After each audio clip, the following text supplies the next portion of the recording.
விறுவிறுப்பாகவும் பார்க்கலாம்.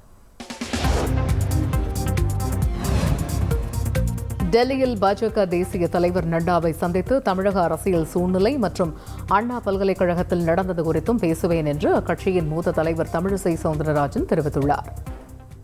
மாநில தலைவர்களை தேர்ந்தெடுப்பதற்கு ஒவ்வொரு முக்கியமான தலைவர்கள் ஒவ்வொரு மாநிலத்திற்கு செல்வார்கள். அதே போல நான் அந்தமான் நிக்கோபார் மாநில தலைவரை தேர்வு செய்வதற்கு சிறப்பு அதிகாரியாக செல்கிறேன்.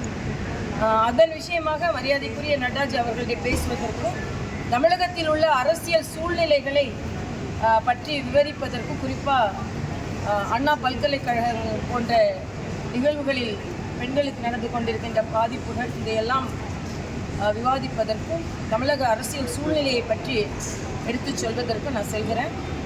லட்சாதிபதியாக பெண்களை ஆக்கி கொண்டிருக்கிறோம். பாரதிய ஜனதா கட்சி ஆட்சி செய்கின்ற மாநிலத்தில் மகாராஷ்டிராவில் பார்த்தீங்கன்னா லாக்பதி அப்படின்னு ஒரு திட்டம் கொண்டு வந்து அவர்களை லட்சாதிபதி ஆகி கொண்டிருக்கிறோம். ஆனால் இங்கே டாஸ்மார்க் கொண்டு வந்து அனைத்து மகளிரும் கண்ணீர் விட்டு கொண்டிருக்கிறார்கள்.